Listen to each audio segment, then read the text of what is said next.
यहाँ पे?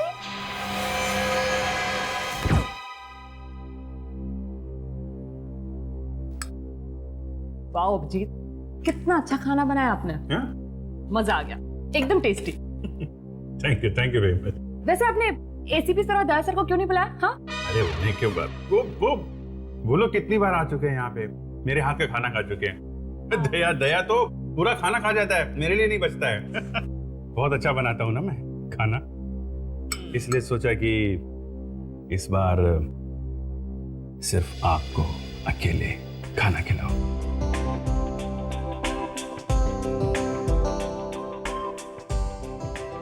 मगर एटलीस्ट सालू के सर को तो बुला लेते। कबाब में हड्डी, किसका नाम ले लिया आपने? क्या कहा आपने? नहीं मतलब सारों के साहब का टेस्ट अलग है, पता नहीं कैसा खाना खाते हैं वो। मेरे हाथ का खाना उन्हें अच्छा नहीं लगता, इसलिए बुलाता नहीं उन्हें मैं यहाँ। अरे ऐसी भी क्या बात कर रहे हैं? अभी इतना अच्छा खाना किसे पसंद नहीं आएगा? हाँ वही तो। वैसे एक बात बोलूं, जिसकी भी शादी आपके साथ होगी ना, वो लड़की सही में लकी होगी। अच्छा, तो फिर क्या इरादा है आपका? हाँ? नहीं मतलब एक अच्छा सा रेस्टोरेंट खोलने के बारे में क्या इरादा है आपका? रेस्टोरेंट? हाँ, बहुत अच्छा आइडिया है। आइडिया अच्छा है ना? एकदम।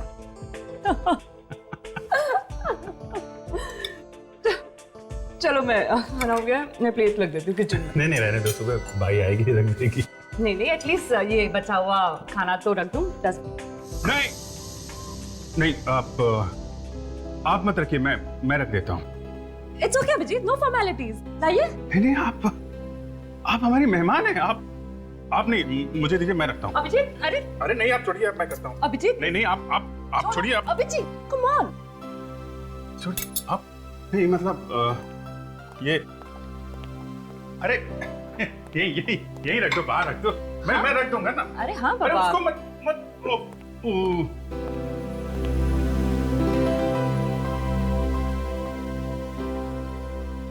अच्छा अभिजीत, इतना अच्छा खाना बनाया तुमने, जरा मुझे भी वो पनीर की सब्जी की रेसिपी बता दो ना। पहले आप गैस ऑन करो, फिर उस पे बर्तन चलाओ, फिर वो होता है ना, वो उसको थोड़ा अपना। हाँ अच्छा वो ये क्या है ये? हाँ ये तो होटल का डिब्बा है। वही मैं कह रहा था कि फिर आप फोन निकालो, होटल में फोन डायल करो, होटल से खाना मंगाओ, गैस में गरम करो और। Very smart. हाँ तो क्या है ना, अभी खाना बनाना आता नहीं है, शादी के बाद सीख जाऊंगा। अब हेलो, खून हो क्या? कहाँ पे?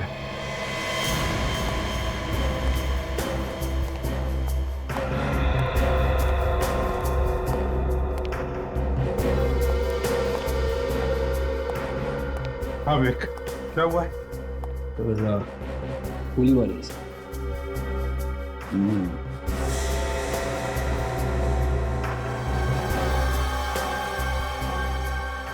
गन पाउडर दे रहे हैं, इसका मतलब है गोली एकदम नजदीक से मारी है। वैसे यहाँ पर जगह भी तो नहीं, गोली नजदीक से ही मारी है। अच्छा, गोली चलने की आवाज सुनी? पूछा तुमने किसी को? नहीं सर, किसी ने कोई आवाज नहीं सुनी। लड़की के बारे में कुछ पता चला? हाँ सर, बिल्डिंग वाले कह रहे कि इसका नाम रेखा था सर। इस फ्लैट में किराए पे रहती थी। अच्छा विवेक सर, जिस तरह से इस लड़की की लाश पड़ी है, ये लड़की नीचे से ऊपर सीढ़ियां चढ़कर आ रही थी जब खूनी ने उसे करीब से गोली मार दी हाँ सर, शायद ये लड़की कहीं बाहर से आ रही होगी। One moment sir. सर, ये लड़की का पर्स यहाँ नीचे पड़ा हुआ है और ये लड़की का मोबाइल यहाँ नीचे पड़ा हुआ है। और ये गोली? सर, गोली यहाँ नीचे पड़ी हुई थी सर। ठीक है, दूसरी लाश कहाँ पर है? सर, इस घर में।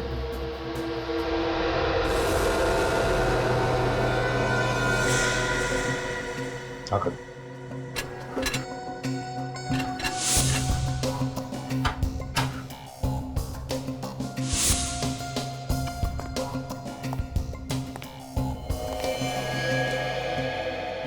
अभिजीत, सर कुछ पता चला ये सब कैसे हुआ? सर, मैंने पड़ोसियों से बात की है, किसी को भी खून के बारे में कुछ पता नहीं है। और ये औरत यहाँ पे अकेली रहती थी। अकेली? मतलब कोई नौकर चाकर कोई नहीं? नहीं सर, सुना है तो बेटे हैं इसके। तो उन बेटों को खबर कर दी? हाँ सर, फोन करवा दिया है। वैसे ये औरत इस पूरी बिल्डिंग की मालकिन थी सर। अच्छा, मतलब ये औरत रईस थी? कहीं लुटेरों ने पैसों के लिए तो खून नहीं किया इसका? सर, जिस तरीके से ये सामान बिखरा पड़ा है, ये यहाँ पे डंडा पड़ा हुआ है सर, खून है। ऐसा लगता है कि लुटेरों का और इस औरत का काफी झगड़ा हुआ होगा। बाद में लुटेरों ने इसे गोली मार दी। हाँ, ये देखो। और फिर इस बेचारी औरत को मारने के बाद जैसे वो यहाँ से भागने लगे तो सामने सीढ़ियों पर से वो लड़की आ गई, बस उसे भी गोली मार दी। मगर एक बात अजीब है सर, यहाँ पे किसी ने भी गोली चलने की आवाज नहीं सुनी। हाँ वही तो। ये साइलेंसर तो नहीं लगा गन पर? सर, लुटेरों ने गन पे साइलेंसर? ये लुटेरे लोग तो गन अपने बचाव के लिए रखते हैं सर, जहां जरूरत पड़ी अचानक फायर कर दिया। साइलेंसर लगा के लूटने आए हैं, ये बात जरा हजम नहीं हो रही है सर। और तो और यहाँ देखो, इस कमरे में बिल्कुल सब कुछ ठीक ठाक है, दरवाजा भी ठीक ठाक है। इसका एक ही मतलब है अभिजीत कि जिसने भी इस औरत को मारा है वो सिर्फ लूटने के इरादे से नहीं आया था, इस औरत को मारने के इरादे से ही आया था। लूटना तो हमें गुमराह करने के लिए, और फिर खूनी को देखा कैसे नहीं किसी ने। एक काम करते हैं अभिजीत, दोनों लाशों को फोरेंसिक लैब भेजते हैं, इस बिल्डिंग में रहने वालों से पूछताछ करते हैं। तुम सभी इसी बिल्डिंग में रहते हो ना? है? और इस बिल्डिंग में दो खून हुए और किसी को कुछ पता भी नहीं चला। सर, किसी दूसरे के घर में क्या हो रहा है हमें कैसे पता सर? कम से कम गोली चलने की तो आवाज सुन लेते, या वो भी नहीं सुनी? नहीं सर, हमें गोली की आवाज सुनाई नहीं दी। और तुम वॉचमैन हो ना यहाँ के? है? तो फिर इस बिल्डिंग में कौन आता है कौन जाता है, इस पर नजर रखने का काम तुम्हारा है ना? नहीं सर, मुझे कुछ नहीं मालूम सर। ये बताओ कि बिल्डिंग की मालकिन कितने बजे आई थी? मालकिन 2 बजे के करीब बाजार से आई थी। हर बुधवार और शनिवार को बाजार जाती थी। तुम हरीश हो ना? तुमने रेखा की लाश देखी पहले? जी सर। कितने बजे देखी? 2:25 सर। जब मैं घर से निकला बाहर जाने के लिए तो रेखा की लाश सीढ़ियों पे पड़ी हुई थी सर। तुमने वहां से किसी को भागते हुए वगैरह देखा? नहीं सर। वैसे तुम रेखा के घर के ठीक बाजू वाला फ्लैट मेरा है सर। और गोली चलने की आवाज तुमने भी नहीं सुनी? नहीं सर। कहीं तुमने तो कुछ गड़बड़ नहीं किया? नहीं सर, ये क्या कह रहे हैं सर आप? मैंने तो जैसे ही लाश को देखा शोर मचा दिया था सर। तभी सब ये पड़ोसी लोग इकट्ठा हो गए थे सर वहाँ। और बिल्डिंग की मालकिन के खून के बारे में कैसे पता चला आप लोगों को? सर, बिल्डिंग के लोग सब जमा हो गए थे सर, लेकिन मालकिन ही घर के बाहर नहीं आए, इसलिए हमें शक हुआ सर। तब अंदर जाकर तुम लोगों ने देखा? हा? हाँ सर, अंदर बहुत सामान बिखरा पड़ा था, नोट भी बिखरे पड़े थे सर। लगता है पैसों की वजह से ही उनका खून हुआ होगा। सर, हर महीने की 3 तारीख से 5 तारीख के बीच में उनके पास पैसे आते थे सर। बहुतों को उन्होंने ब्याज पे पैसे दिए थे। हो सकता है सर कि जायदाद के लिए उनके बेटों ने ही अपनी माँ का खून कर दिया हो। ये बेटे कहाँ पे रहते? पता नहीं सर अभी कहाँ रहते हैं। पहले ये लोग एक साथ ही रहते थे, हमेशा झगड़ते रहते थे। एक दिन मालकिन ने उन लोगों को घर से निकाल दिया तो बहू बेटे के साथ कहीं चले गए। और ये रेखा क्या अकेली रहती थी या उसके साथ और भी कोई था? रेखा मैडम इसी बिल्डिंग में रहती थी, किराए पर, 6 महीने से। अच्छा, उसके परिवार वालों के बारे में कोई कुछ जानता है? सर रेखा मैडम रोज 5 बजे आती थी काम से, पता नहीं आज कैसे जल्दी आ गई। मुझे लगता है मौत खींचकर लेके आई थी उन्हें। आज जल्दी आ गई? कितने बजे? मालकिन के आने के 10-15 मिनट बाद आ गई थी। इस वक्त मैं खाना खाने गया था सर। सर ये बिल्डिंग की मालकिन यहाँ पे आई थी 2 बजे। बुढ़ी औरत सीढ़ियाँ वगैरह चढ़ के ऊपर गई होगी, ताला वाला खोला होगा तो 4-5 मिनट चले गए होंगे। हाँ, फिर घर के अंदर जाकर सांस ली होगी, पानी पिया होगा और 5 मिनट गए होंगे। तो ऐसा लगता है कि बिल्डिंग की मालकिन 2:10 तक तो ठीक ठाक थी। और ये रेखा यहाँ पे आई थी 15 मिनट के बाद, मतलब 2:15 पे। और फिर हरीश कह रहा है कि उसने रेखा की लाश 2:25 पर देखी। इसका मतलब है अभिजीत कि जो कुछ भी हुआ है, मतलब ये दोनों खून 2:10 से लेकर 2:25 के बीच में हुए हैं। यस। इसका एक ही मतलब हो सकता है कि खूनी वहीं पर छुप के बैठा था मालकिन के घर के अंदर, है ना?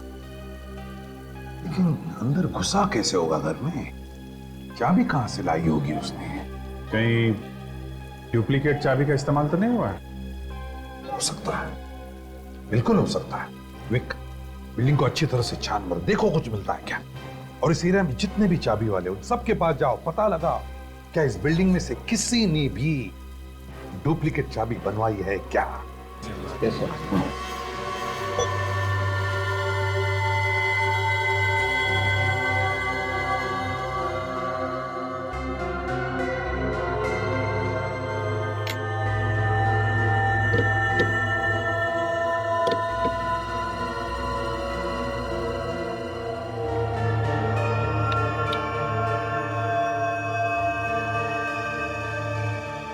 बॉस, दोनों लाशों के घावों की चौड़ाई लगभग समान है। मतलब गोलियां मैच हुई?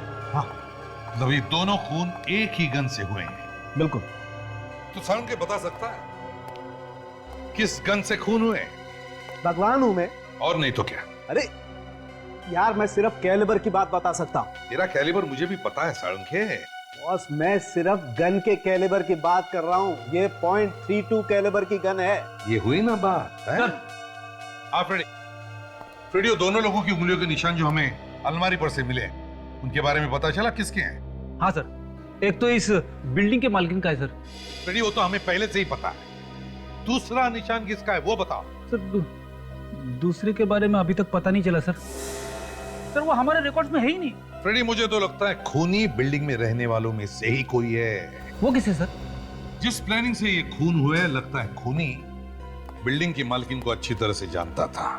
वो घर से कब बाहर जाती है, कब वापस आती है, सब कुछ। और कल जब ये मालकिन घर से बाहर गई, खूनी उसके घर में जाकर के चुप बैठा और जैसे ही ये वापस आई उसे उड़ा दिया। हाँ सर, खूनी किसी आसपास के ही फ्लैट में रहता होगा सर, और खून करने के बाद झट से अपने फ्लैट में जाके छुप गया होगा। हाँ, जैसे हलचल मची खून होने के बाद वो लोगों में शामिल हो गया और निकल गया। तो जहाँ पे खून हुए थे उस बिल्डिंग की छत पे ये जला हुआ कपड़ा मिला था। किसी ने कपड़े जलाने की कोशिश की थी वहां पे। सर खूनी अगर उसी बिल्डिंग में रहता है तो उसे अपने कपड़े टेरेस पे जलाने की क्या जरूरत थी? खुद के फ्लैट में जलाता सर। खूनी ने शायद सोचा होगा कि अगर वो एक कपड़ा अपने फ्लैट में जलाता तो धुआं हो जाता और फिर पड़ोसियों को शक हो जाता, इसलिए उसने ये कपड़ा टेरेस पर जला दिया। काम करो, बिल्डिंग में जितने भी लोग हैं सबके उंगलियों के निशान ले लो, सबके।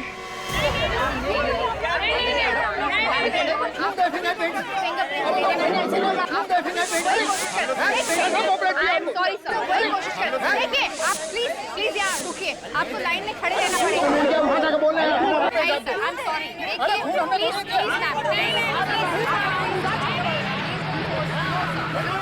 अरे चलो यार,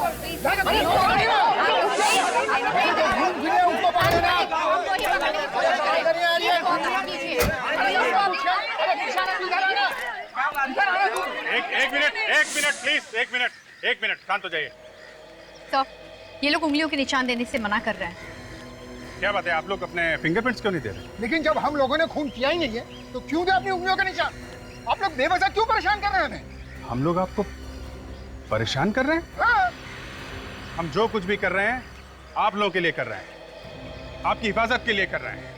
हम सिर्फ ये चाहते हैं कि गुनहगार को सजा मिले, कोई बेगुनाह ना फंस जाए बीच में। और अगर आप लोगों ने कुछ किया नहीं है तो क्यों परेशान है आप लोग? क्यों डर रहे हैं, है?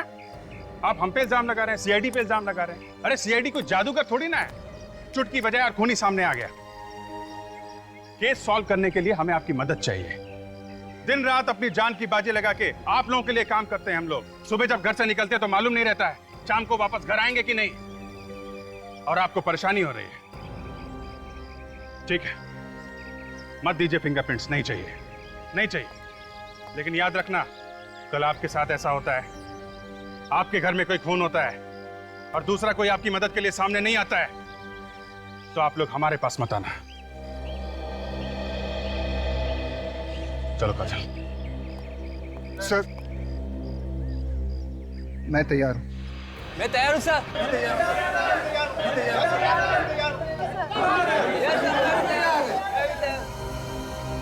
ये लो, आ गई नौटंकी। ये लोग कौन है? सर ये दोनों उसी मालकिन के बेटे हैं जिनकी ये बिल्डिंग है। एक मिनट, आप लोग अंदर नहीं जा सकते। हमें अपनी माँ को देखना है, प्लीज हमें जाने दीजिए। देखिए, अगर आपको माँ को देखना है तो आप लोगों को फॉरेंसिक लैब जाना पड़ेगा। बॉडी फॉरेंसिक लैब जा चुकी है। सर, सभी लोगों के फिंगरप्रिंट्स ले लिए। Very good. एक काम करो, इन लोगों को भी फॉरेंसिक लैब भेज दो।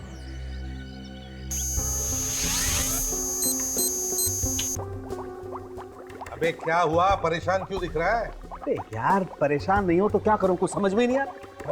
हथियार डाल दिया, हार मान ली? ये किसने कहा हार मान ली, हथियार डाल दिए? बॉस कंफ्यूजन तुम लोगों ने क्रिएट किया हुआ है। वो कैसे? वो ऐसे कि तुम लोग बोल रहे हो कि खूनी बिल्डिंग में से कोई एक है, राइट? हाँ, फिर? लेकिन यहाँ किसी की उंगलियों के निशान ही मैच नहीं हो रहे। तो क्या हमने ऐसे हवा में बोल दिया? मैं ये बात नहीं कह रहा हूँ। तो फिर? नहीं कह रहा हूँ, हो सकता है तुमसे कोई गलती हो गई हो यार। कैसी गलती? अब ये मैं क्या बताऊँ कैसी गलती यार, ये तो तुम ढूंढो ना। मेरे जो सामने आया वो मैंने बता दिया कि कोई फिंगरप्रिंट मैच नहीं हो रहा है, दैट्स इट। तो ठीक है, ढूंढ लेंगे हम। हाँ ढूंढो ना। और क्या? हाँ आइए, प्लीज आप सब यहीं पे रुकिए। सर, मालकिन के बेटे अपनी माँ को आखिरी बार देखना चाहते हैं। तारिका दिखाओ जरा।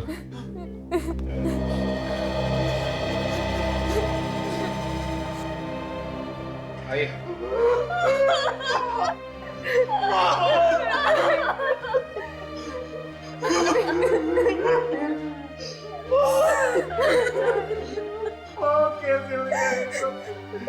जिसने हमारी माँ का खून किया मैं छोड़ूंगा नहीं उसको। आप लोग कहाँ थे जब ये हुआ? सर हम सब गोवा में थे। गोवा में? क्यों, किस लिए गए थे गोवा? छुट्टियां मनाने गए थे। सच बोल रहे हो? सर हम सच बोल रहे हैं, हम झूठ क्यों बोलेंगे? हमें जैसे ही पता चला हम फौरन वापस आ गए। सर आप रेडी? एक मिनट सर।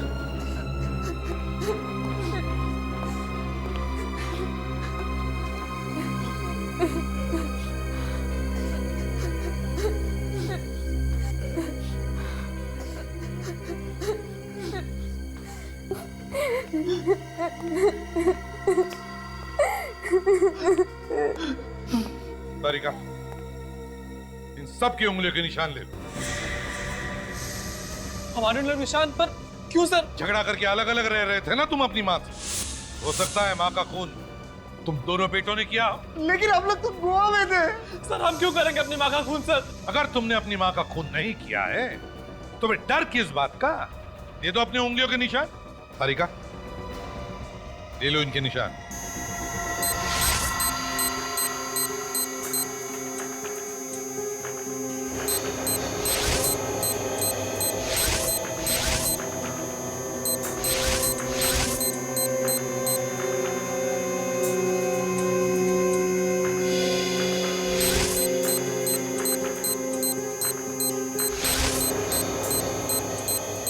प्लीज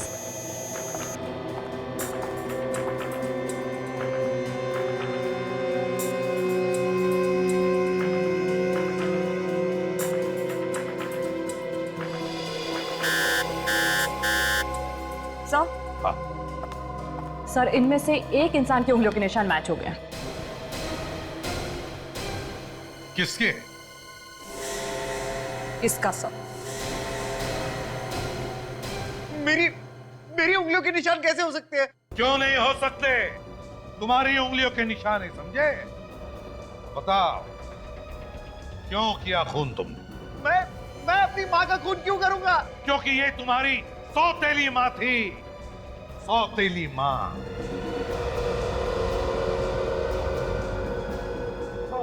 वो मेरी सौतेली माँ थी,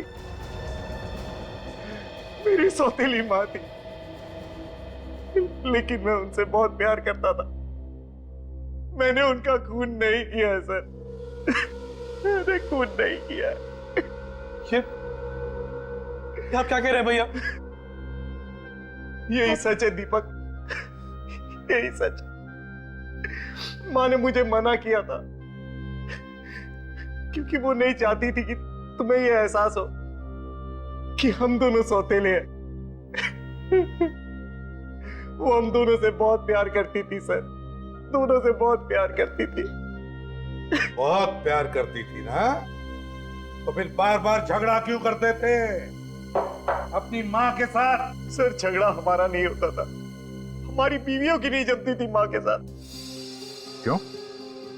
ऐसी क्या बात थी जो तुम्हारी बीवियों की नहीं बनती थी? सर हमारी माँ चाहती थी कि ये लोग काम करें, लेकिन इन्हें तो काम करना अच्छा ही नहीं लगता है, मुफ्त की रोटियां चाहिए बस इन्हें। सर ये तो चाहती है कि कोई रोटी का टुकड़ा तोड़े और उनके मुंह में डाल दे। तो फिर घर छोड़कर क्यों गए तुम लोग? सर माना ही कहा था सर कि अगर हम अलग अलग रहेंगे तो बीवी अपनी जिम्मेदारियां समझेंगी।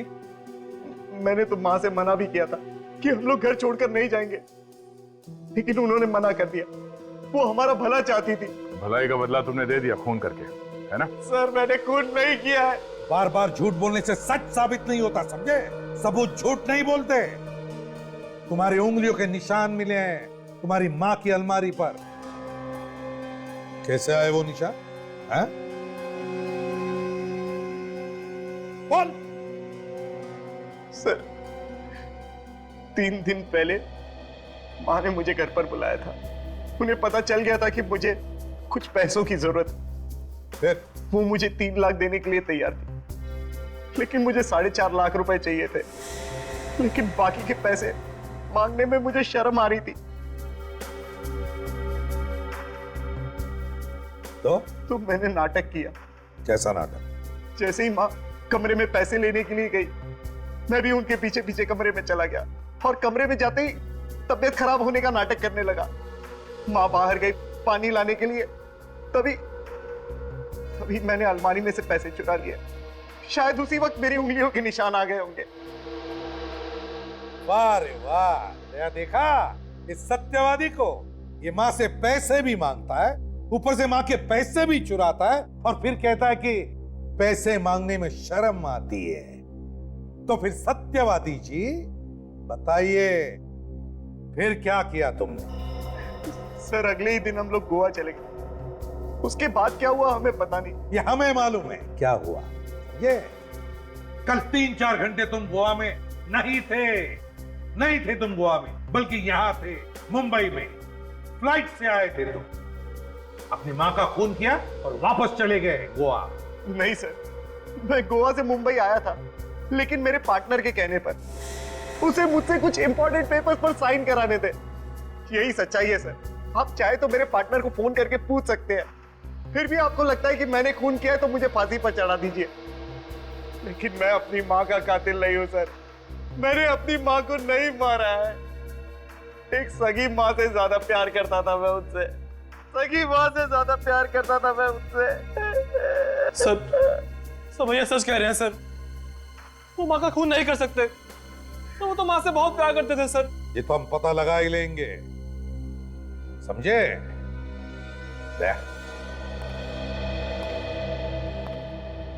पता नहीं क्यों ऐसे लग रहा है कि कुछ छूट रहा है हमारे हाथों से।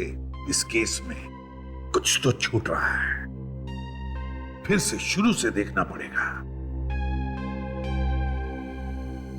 तब तक इसे कस्टडी में रखो।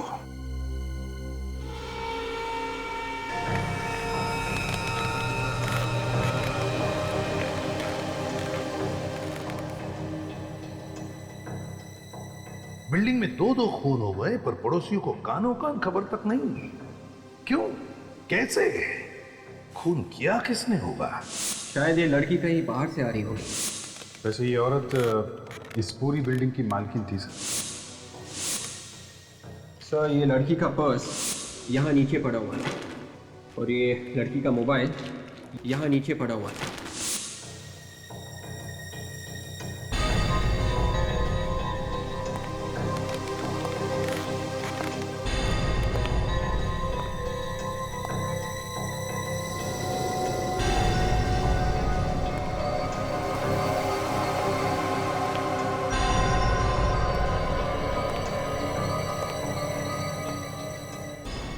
ये बताओ कि बिल्डिंग की मालकिन कितने बजे आई थी? मालकिन 2 बजे के करीब बाजार से आई थी। सर रेखा मैडम रोज 5 बजे आती थी काम से, पता नहीं आज कैसे जल्दी आ गई। हर महीने की 3 तारीख से 5 तारीख के बीच में उनके पास पैसे आते थे सर। हो सकता है कि जायदाद की वजह से उनके बेटों ने ही अपनी माँ का खून कर दिया हो सर। लेकिन मैं अपनी माँ का कातिल नहीं हूँ सर। मैंने अपनी माँ को नहीं मारा है। एक सगी माँ से ज्यादा प्यार करता था मैं उससे।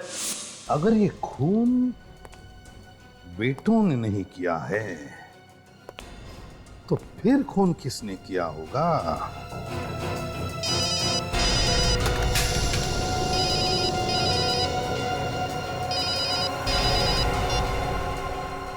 हाँ अभिजीत। अच्छा हाँ हाँ ठीक है, मैं तुम्हें बाद में फोन करता हूं। Okay okay.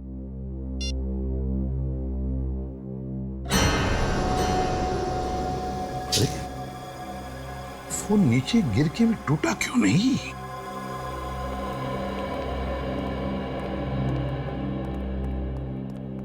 क्या हो सर? क्या बात है जो आपने रातों रात बुला लिया हमें? हमारे लिए रात क्या दिन क्या, बात ही कुछ ऐसी है। हुआ क्या सर? दया इस केस में बहुत बड़ा सुराग हाथ लग गया है। सुराग? कैसा सुराग? दया जब मैं घर गया तो न जाने क्या मेरे दिमाग में आया। मैंने अपना ये मोबाइल फोन 3 बार ऐसे 3 बार गिराया, लेकिन मेरे मोबाइल को कुछ नहीं हुआ, सिर्फ उसका कवर अलग हुआ था और एक छोटा सा स्क्रैच स्क्रीन पर था। मोबाइल बड़ा मजबूत है सर। हाँ है फ्रेडी। मगर सर मोबाइल ना टूटने से इस केस का क्या लेना देना? फ्रेडी मेरा ये मोबाइल 3 बार ऊपर से नीचे गिरने के बाद भी उसे कुछ नहीं हुआ, सिर्फ एक छोटा सा स्क्रैच स्क्रीन पर। और फिर ये मोबाइल, या रेखा का ये मोबाइल जो हमें उसके लाश के पास से मिला, इसका स्क्रीन देखो कितनी बुरी तरह से टूटा हुआ है। ये कैसे है? या लगता है खूनी ने रेखा का पहले खून किया और फिर उसके मोबाइल को इतनी बुरी तरह से तोड़ दिया, फिर उसके लाश के पास रखा और वहां से भाग गया। मगर सर वो चोर ऐसा क्यों करेगा? वो तो गोली मार के सीधे भाग जाएगा वहां से। वही तो दया, ये खून चोरी की वजह से नहीं हुए, खून की वजह से चोरी हुई है। खून की वजह से चोरी? वो कैसे सर? फ्रेडी खूनी रेखा को मारने के लिए आया था, लेकिन उसने पहले बिल्डिंग के मालकिन के घर में चोरी की और मालकिन का खून कर दिया, और फिर उसके घर से बाहर निकलने के बाद उसने रेखा को भी मार दिया। क्यों? हमें यह दिखाने के लिए कि ये दोनों भी खून उसने चोरी की वजह से किए। हमें गुमराह कर रहा था वो। तो रेखा का मोबाइल? गलती की फ्रेडी, खूनी ने बहुत बड़ी गलती की, रेखा का फोन तोड़कर बहुत बड़ी गलती की। मोबाइल कंपनी में जाओ और पता लगा रेखा ने किस किस को फोन किए थे और उसे कहां कहां से फोन आए थे, और उसके ऑफिस में भी जाकर पता लगा कि रेखा कहां कहां जाती थी, किस किस से मिलती थी और वो कहां की रहने वाली थी।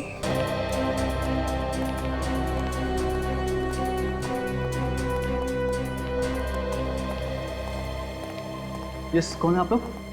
सीआईडी। सीआईडी? जी हाँ। और आप कौन? जी मैं यहाँ का मैनेजर हूँ। क्या बात होगी सर, क्या हुआ? आपके यहाँ जो रेखा नाम की लड़की काम करती थी जी, अब वो इस दुनिया में नहीं रही, उसका किसी ने खून कर दिया। क्या? रेखा का खून हो गया? किसने किया रेखा का खून? अब खूनी को ढूंढ रहे हैं, इसलिए यहाँ पे आए। रेखा बहुत ही अच्छी लड़की थी ऑफिसर, बहुत ही मेहनती थी, सभी के साथ घुल मिल कर रहती थी। कब से काम करती थी वो यहाँ पे? 6 महीने हो गए थे। यहाँ पे उसका किसी से कोई लड़ाई झगड़ा था? सर, जिस लड़के ने आज तक किसी से ऊंची आवाज में बात तक नहीं की, उसका भला किसी से लड़ाई झगड़ा कैसे हो सकता है सर? अच्छा ये बताइए कि उसे काम पे किसने लगाया था यहाँ पे? मेरा मतलब है वो किसी का रेफरेंस लेके आई थी? नहीं सर, अपने आप आई थी, हमारा विज्ञापन देखकर। अच्छा, रेखा के बारे में आप और कुछ भी बता सकते हैं क्या? उसका बायोडाटा है हमारे पास, उसमें सभी जानकारियाँ हैं। मंगाइए बायोडाटा।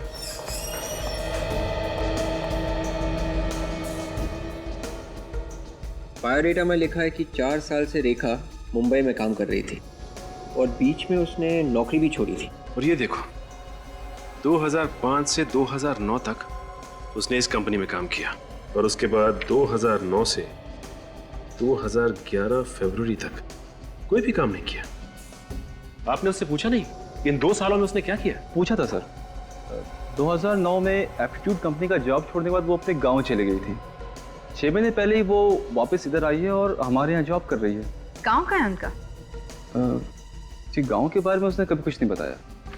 अच्छा ये बताइए कि उससे मिलने जुलने कोई आता था यहाँ पे? सर, जब से उसने ऑफिस ज्वाइन किया है आज तक हमने तो नहीं देखा उससे कोई मिलने आया हो। सर, एक बार मैंने उसे देखा था किसी आदमी से बात करते हुए ऑफिस के बाहर। अच्छा, कौन था वो? मालूम नहीं सर, दूर से देखा था इसलिए चेहरा देख नहीं पाई। ये कब की बात है? सर, 3-4 महीने हो गए हैं। अच्छा, और कुछ याद है आपको? सर, ऐसा लग रहा था जैसे वो आदमी रेखा की खुशामद कर रहा हो। उसके बाद उसको मैंने कभी नहीं देखा। एक बार मैंने रेखा से पूछा था लेकिन उसने इसके बारे में मुझे कभी कुछ नहीं बताया। कौन हो सकता है ये आदमी? 2 और 2:25 के बीच में रेखा और उस बिल्डिंग की मालकिन का खून हो गया। हाँ सर। और फिर 2 बजे 2:15 पर और 2:20 पे एक ही नंबर से रेखा को 3 बार फोन आए। हाँ सर, और मरने से 1 दिन पहले इसी नंबर से किसी ने फोन किया था सर, रात को करीब 11:45 को। पूरे 2 मिनट तक बात की थी। रात को? हाँ सर। जब रात को कोई फोन करता है और इतनी देर तक बात करता है, इसका मतलब है कि वो आदमी कोई जान पहचान वाला ही आदमी हो सकता है। और सर, मरने से पहले ये जो 3 फोन कॉल्स आए थे, हाँ, उसमें पहला कॉल 40 सेकंड, दूसरा 37 सेकंड और तीसरे कॉल में 25 सेकंड तक बात की थी फोन करने वाले ने सर। कहीं ऐसा तो नहीं कि ये जो भी कोई है ये पता लगाने की कोशिश कर रहा था कि उस वक्त रेखा कहां तक पहुंची है? हाँ सर, लगता तो कुछ ऐसे ही है ना? एक काम करो, इस नंबर पे फोन करके देखो, पता तो चले ये किसका नंबर है। सर, मैंने इस नंबर पे फोन किया मगर फोन बंद है सर। अच्छा,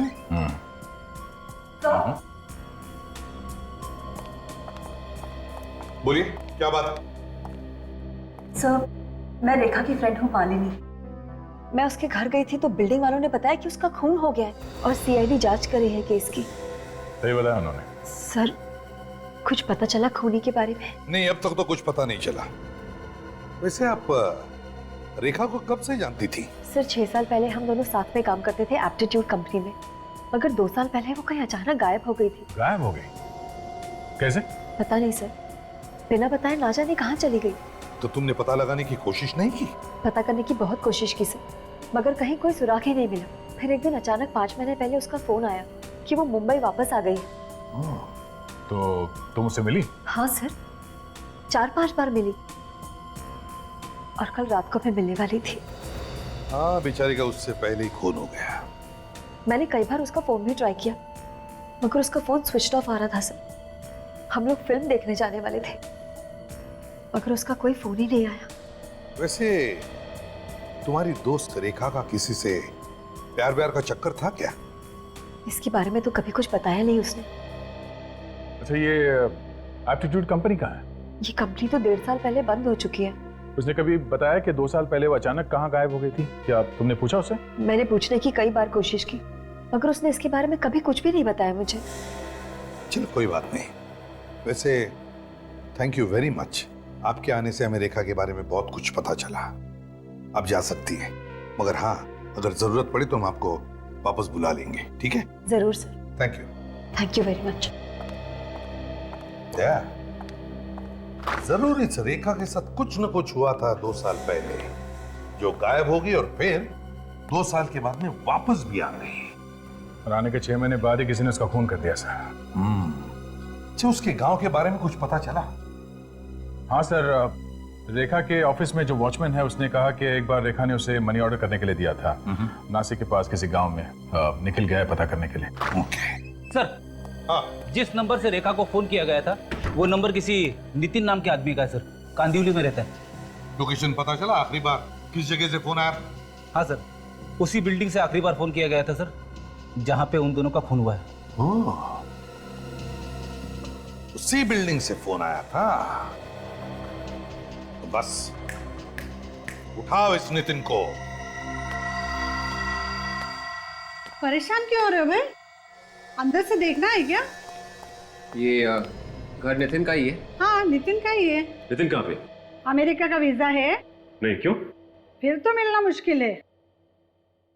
मतलब ये नितिन अमेरिका में? हाँ। कब से? 2 साल हो गए। जब से उसका नौकरी यहाँ से छूट गया है ना, वहीं पे चला गया। सर, ये रेखा भी 2 साल पहले गई थी मुंबई छोड़ के, और ये नितिन भी 2 साल पहले। कहीं इन दोनों का आपस में कोई संबंध तो नहीं? अच्छा ये बताइए कि ये नितिन 2 साल पहले यहाँ पे कहाँ काम करता था? हाँ, बताया तो था। परेड में कोई कंपनी थी, एप्टीट्यूड नाम की। ये रेखा भी तो एप्टीट्यूड कंपनी में काम करती थी सर। और ये नितिन 2 साल से अमेरिका में है और उसका मोबाइल चालू है। और हो सकता है जो उसका मोबाइल इस्तेमाल कर रहा है। अच्छा ये बताइए कि इस घर में और भी कोई रहता है क्या? हमें अंदर से घर देखना है। चाबी तो मेरे पास नहीं है, वो दोस्तों को देके गया है। वो कौन है ये दोस्त? नाम क्या है उसका? नाम क्या बताया था उसने? हाँ, रजत है नाम उसका। सर, अभी तक सिर्फ एक ही नाम सामने आया है जिस पे शक किया जा सके, और वो है रजत, क्योंकि नितिन के घर की चाबी उसी के पास रहती थी और वही नितिन के नाम से मोबाइल कनेक्शन भी ले सकता था। रजत रहता कहाँ है वो ढूंढना पड़ेगा। सर। हाँ निखिल, क्या पता चला रेखा के बारे में? सर, रेखा नासिक के पास बराली गांव में रहती थी सर। अच्छा, और गांव से कुछ पता चला उसके बारे में? हाँ सर, वो शादीशुदा थी और अपनी माँ के साथ रहती थी गांव में। क्या रेखा शादीशुदा थी? हाँ सर, उसका 1.25 साल का बेटा भी है। बेटा भी है? ओह, इसका मतलब है यहाँ से काम छोड़ने के बाद वो मुंबई से गांव चली गई और वहाँ पे उसने शादी कर ली। नहीं सर, उसकी शादी यहीं पे हुई थी मुंबई में। उसके पति ने उसको धोखा दे दिया था, इसलिए 2 साल पहले वो मुंबई छोड़ के नासिक चली गई थी। क्या कैसे धोखा किया? सर, वो पहले से शादीशुदा था। अच्छा, इस रेखा के पति का नाम क्या है? सर, रजत। रजत? नितिन के दोस्त का नाम भी रजत है। कहीं नितिन का दोस्त और रेखा का पति रजत एक ही आदमी तो नहीं है? हो सकता है सर। इस रजत को अभी तक तो पता चल ही गया होगा कि रेखा की मौत हो गई है, तो अभी तक वो सामने आया क्यों नहीं? सर, उसी ने खून किया होगा रेखा का, फिर सामने कैसे आएगा? अच्छा, रेखा के गांव से पता चला ये रजत मुंबई में कहाँ रहता है? 2 साल पहले बोरीवली की आईसी कॉलोनी में रहता था वो। IC colony? चलो चल के देखते हैं कि रजत अभी भी वहीं पे रहता है या नहीं।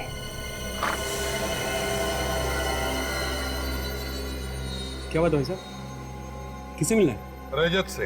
हाँ बताइए, मैं ही हूँ। दरवाजा खोलो। आप लोग कौन? सीआईडी। सीआईडी? हाँ, सीआईडी। रेखा को जानते हो? और रेखा? हाँ, रेखा जानते हो? अभी सब ड्रामा देखने का टाइम नहीं हमारे पास। जानता है या नहीं? हाँ हाँ, वो जानता हूँ सर। उसका खून करके यहाँ पे आके छुप के बैठा तू? सर, खून? हाँ। क्या सोच क्या रहा था? सर, भी आप लोगों ने नहीं तो बताया सर कि उसका खून हो गया। परसों दोपहर को 2 और 3 बजे के बीच में कहाँ थे तुम? मैं पुणे में था सर। सबूत क्या है तुम्हारे पास? सबूत सर, होटल रॉक सर।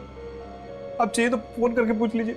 मैं रूम नंबर 203 में ठहरा हुआ था सर। विवेक, पता लगाओ ये सच बोल रहा है या झूठ? Yes sir. रेखा से मिले थे ना तुम? हाँ सर, 2 बार मिला था सर, वो भी सर 3 महीने पहले मिला था।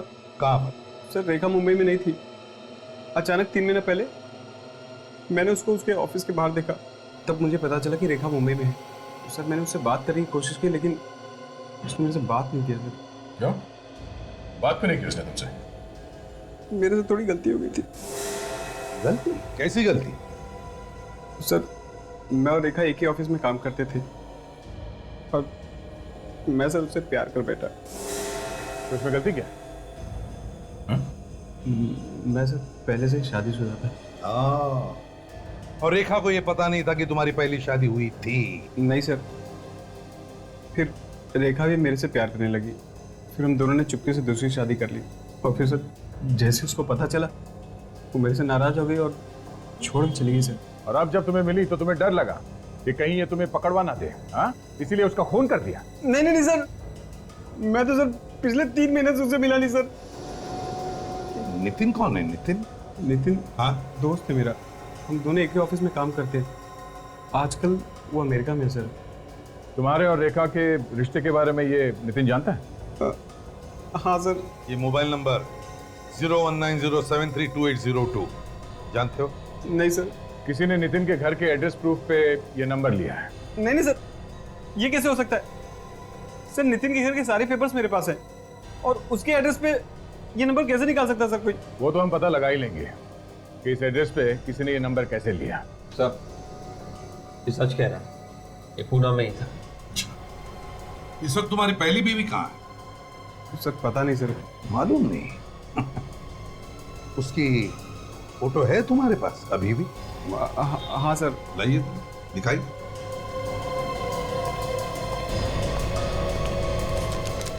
सर ये मेरी पहली बेबी थी।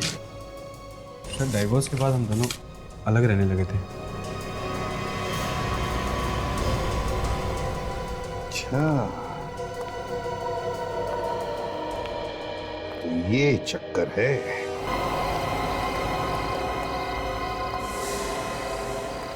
दरवाजा तो खुला है, कोई तो अंदर होना चाहिए।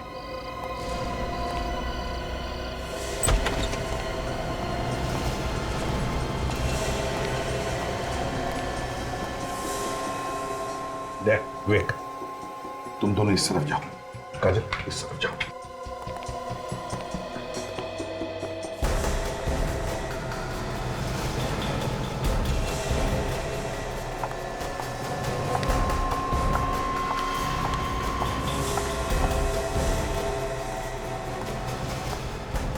कहाँ भाग रही? मैं कहीं नहीं भागी सर, मैंने कुछ नहीं किया। तो फिर ऐसे चुपके क्यों भाग रही हो, एक गुनहगार की तरह? मैं सच कह रही हूँ सर, मैंने कुछ नहीं किया, मैंने कोई गुनाह नहीं किया। हाँ वो तो दिख ही रहा है, सर से लेके पांव तक शराफत में डूबी हो तुम।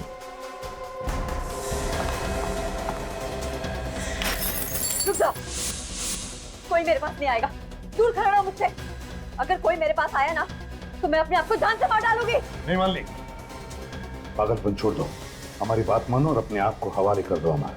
अगर कोई मेरे पास आया तो मैं सच में मार डालूंगी अपने आप को। छोड़ो मुझे। तुमने मारा ना रेखा को? हाँ, मैंने ही मारा है रेखा को, मैंने ही खून किया है उसका। क्या बिगाड़ा था उसने तुम्हारा? उसने मेरी पूरी जिंदगी नर्क बना दी थी। क्यों? ऐसा क्या किया उसने? उसने मेरे पति को बता के उससे शादी कर ली और मुझे पता तक नहीं चला, और जब पता चला तो रजत मुझे छोड़ के चला गया। मैंने तो उसी दिन कसम खा ली थी कि मैं रेखा से बदला लेके रहूंगी। तुम रेखा को पहले से ही जानती थी? नहीं, मैंने उसकी फोटो देखी थी रजत के पर्स में। फिर तुम्हें ये कैसे पता चला कि रेखा मुंबई में? एक दिन अचानक मैंने उसे अपने ऑफिस के बाहर देखा। कुछ लोगों से पूछने के बाद पता चला कि वो मेरी पास वाली बिल्डिंग में ही काम करती है। मैंने धीरे धीरे उससे दोस्ती कर ली और उसके घर आना जाना शुरू कर दिया और उसके बारे में हर जानकारी हासिल कर ली। और फिर तुमने जाकर उसकी घर की मालकिन से भी दोस्ती कर ली? हाँ, मगर मुझे एक दिन बहुत गुस्सा आया रेखा। वो क्यों? एक दिन मैंने रेखा और रजत को मिलते हुए देखा। मुझे लगा वो दोनों फिर से एक हो जाएंगे। अगर रेखा ने रजत को अपने बेटे के बारे में बता दिया तो वो उसे फिर से अपना लेगा। यही सोच के मैं अंदर ही अंदर जलने लगी थी। ये कहानी तो हमने सुन ली। हाँ? ये बताओ कि रेखा को मारा कैसे? मुझे पता था कि उसकी मकान मालकिन हर बुधवार और शनिवार को 12 से 2 के बीच में मार्केट जाती है। और फिर शनिवार के दिन 12 और 2 बजे के बीच में तुम घर में घुसकर छुप गई। मगर तुम्हें उस घर में घुसने के लिए चाबी कहां से मिली? हा? मैंने उसके घर की डुप्लीकेट चाबी बनवाई थी और मौका पाके मैं उसके घर में जाके छुप गई। जैसे उसकी मकान मालकिन अंदर आई, मैंने उसे भी मार डाला। और रेखा को फोन करके तुमने घर बुला लिया? मैंने रेखा को पहले ही बोल दिया था कि आज हम फिल्म देखने जाएंगे, तुम आधे दिन की छुट्टी लेके आ जाओ, और वो तैयार भी हो गई। और फिर तुम हर 5 मिनट रेखा को फोन करने लगी, यह पता लगाने के लिए कि वो कहां पहुंची है। हाँ, और जब रेखा ने मुझे बताया कि वो बाहर सीढ़ियों पे पहुंच गई है, तो मैं बाहर निकली और मैंने सीढ़ियों पे ही रेखा को मार दिया और उसका फोन भी तोड़ दिया ताकि किसी को फोन के रिकॉर्ड ही ना मिले, और वहां से टेरेस पे भाग गई। और तुमने वहां पे अपनी जैकेट जला दी और फिर बी विंग से होकर नीचे उतर के भाग गई तुम? हाँ? हाँ। तुम्हारी बदले की आग में तुमने 2 लोगों के खून कर दिए। अगर ठंडे दिमाग से सोचती तो शायद आज ये नौबत नहीं आती। अब जेल में सड़ते रहना, फांसी का ऑर्डर आने तक।